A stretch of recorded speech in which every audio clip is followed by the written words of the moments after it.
Welcome to part 3 of this video on psychosomatic illness. In this final part, we're going to discuss CFS-ME and fibromyalgia, which are two more disorders that are believed at present to be psychosomatic in origin.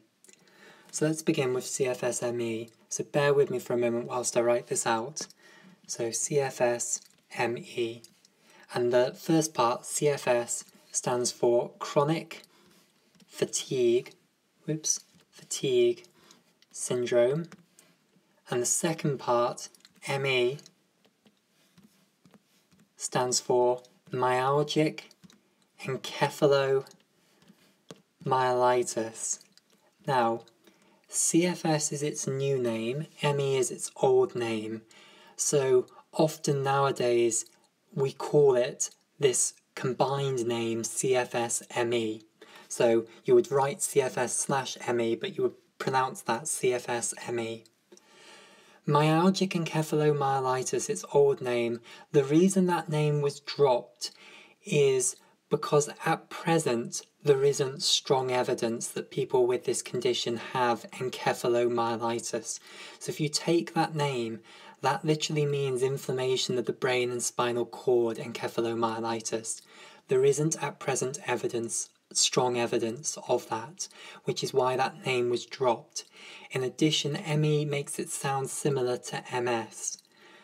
So commonly now, either you'll just hear this called CFS or you'll hear it called CFS-ME, the two together.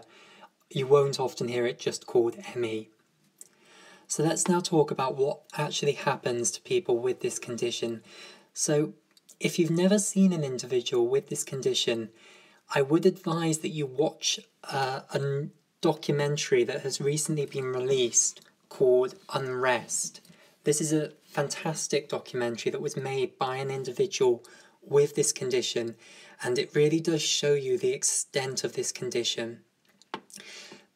People with this condition suffer profound weakness of the muscles all over their body.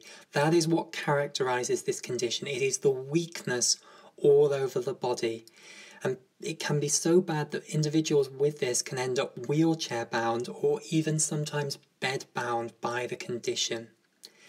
Now, people with this have obviously been investigated hugely for physical causes of this profound muscle weakness, but at present science has not yet found a problem with the actual muscle tissue or the peripheral nervous system itself. So at present this condition is believed to be psychosomatic, i.e. it is believed to be a central nervous system problem triggered by psychiatric conditions that is causing the profound weakness all over the body.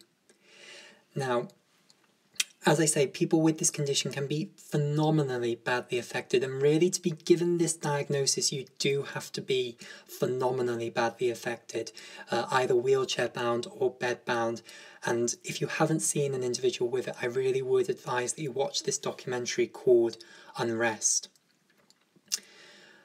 One more thing to say about this condition is that it is not the same as feeling tired all the time. This is a common misconception. So, tired all the time, or TAT for short, so often in medicine we abbreviate tired all the time to TATT. This is an extremely common presentation to primary care. A huge number of people have problems with feeling tired all the time, and a lot of people, because of the way the media has presented CFS-ME, believe that this condition is about being tired all the time. So you might hear people say, oh yeah, I feel tired all the time, I think I've got CFS-ME. That's not a correct statement. This condition, the thing that defines it is not feeling tired all the time, it is the muscle weakness. It is weakness that defines this condition, not feeling tired all the time.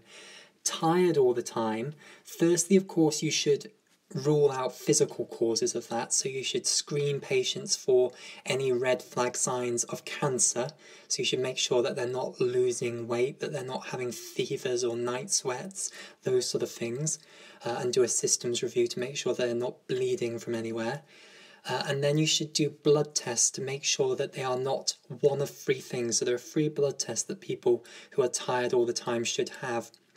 One is an HbA1c to make sure that they are not diabetic, because if you are hyperglycemic, that can make your brain feel tired all the time. The second is a thyroid function test to make sure that they are not hypothyroid, because if you are becoming hypothyroid or an underactive thyroid, that can make you feel tired all the time. And the third is an anemia test. We should measure their hemoglobin level, because if their hemoglobin is low, then the oxygen delivery to the brain is low, and that makes you feel tired all the time. So those are the physical things that you have to rule out if someone comes to you feeling tired all the time. After you have ruled out physical causes for it, and usually it isn't a physical cause. Most people who do come with tired all the time, it's not a physical cause. The diagnosis would be some form of depression. So tired all the time is often a form of depression. It is not CFS-ME. Remember, depression, everyone knows that it's a disorder of mood where you feel your mood is low. But remember, it's not just a disorder of mood, it's a disorder of energy as well. And some individuals get a form of depression where maybe their mood's okay, but their energy is really low all the time, and that is still a form of depression. So the diagnosis for if you are feeling tired all the time and we have ruled out physical causes would be depression, not CFS-ME. So that's a very important learning point, because I think there's a lot of misunderstanding about that tired all the time is the same as CFS-ME. No, this condition is the profound muscle weakness, not just tired all the time. Yes, these people do also usually have extreme tiredness, but it is the muscle weakness that defines this condition. And if you're just feeling tired all the time but your muscles aren't weak, then that would be a form of depression, once we have of course ruled out physical causes for that presentation. Right, so that's pretty much all I've got to say about CFS-ME. Again, I know I've said this now already twice, and this is going to be a third time. If you haven't seen someone with this condition, please do watch this documentary on rest. It's on Netflix. I think you can even get a altered version of it on YouTube potentially. Probably not all right by copyright law, but so it might not be there for that long, but at present I think there is one on YouTube. So let's now have a look at the other condition I said I was going to discuss in this video, which is fibromyalgia. Fibromyalgia, another condition that at present is believed to be psychosomatic. Big condition, reasonably common. In fibromyalgia, individuals get pain all over their body, in their muscles, and they also feel it deeper, as though it's in their bones. And it's widespread pain. It's not localized to a single region. They generally get it all over their body, so they're aching all over their body every day. That is what fibromyalgia is, and it commonly ends up with people with this condition being referred to rheumatologists to make sure that there is not a condition like lupus underlying it. Again, this condition is not well understood. Biomedical scientists are still looking into it to try and find whether there is an actual problem with the muscles themselves, but we have not been able to find that. Neither have they yet found a problem with the peripheral nervous system. So again, the conclusion is that it is an issue with the central nervous system. Pain, after all, is a sensation that is created in the central nervous system. Yes, the stimulus for pain comes from usually a peripheral part of the body and then is transmitted up by a peripheral neuron to the central nervous system, but fundamentally, where is the sensation of pain actually generated? It is up in your brain. It is a conscious sensation. So an issue with the brain could in principle create these sensations independently of the muscle or the nerves supplying the muscle. Even if those are fine, if you've got a problem with the brain, it is plausible. Even if you're very skeptical about the psychosomatic theory, at least I hope you appreciate that it is a plausible theory that the pain could be being generated in the central nervous system itself, and that is the current position of modern medicine, that fibromyalgia is a psychosomatic condition. So I don't really have much further to say about that, just a summary then. CFSME is a condition characterised by weakness of all the muscles all over the body, and it is believed at present to be of psychosomatic origin, although we are still searching for a physical cause, but we haven't found a convincing one yet. Fibromyalgia is pain all over the body. They're similar, but not the same. Weakness is CFSME, pain is fibromyalgia. Often there is some crossover, so people with CFSME might also have pain all over their body, but you have to assess which is the bigger problem. Is it the weakness or is it the pain? And if it's the weakness, then you would diagnose that as CFSME. Equivalently, people with fibromyalgia, they might have extreme pain but also some weakness of their muscles. Again, you have to assess which is the bigger problem, and if it's the pain that is the main problem and the weakness is just mild, then you diagnose that as fibromyalgia rather than CFSME. So again, CFSME, the main problem, if you had to just write one word to summarise it, it is the weakness. Whereas fibromyalgia, the one word that would summarise it is the pain, the widespread chronic pain. And again, it is believed to be psychosomatic. Usually the condition that underlies these two is depression rather than anxiety, whereas IBS, it can be both anxiety and depression, or more broadly, the whole set of functional gastrointestinal disorders, it can be either anxiety or depression causing those, but usually these two, it would be depression rather than anxiety. So it's very common for individuals with fibromyalgia to have a coexisting diagnosis of depression, and often if they do keep a symptom diary, they will find that the days where their fibromyalgia is better, their mental health is also better. Of course, it's still debated. Does that mean that the depression is getting better and that's causing the fibromyalgia to get better, or is it that their fibromyalgia is better that day and that's making their mood better? This is still debated. As I say, the whole psychosomatic theory is very controversial. We'll see what the next 50 years of biomedical research brings. To end the video, I would just like to say that these conditions that we've looked at, functional gastrointestinal disorders, CFSME and fibromyalgia, those are not the only psychosomatic conditions. There are loads more. They are some of the most archetypal ones, the textbook examples of psychosomatic conditions. However, there are loads of others. So for instance, overactive bladder is often viewed as a psychosomatic condition. Chronic pelvic pain, a massive condition in gynecology.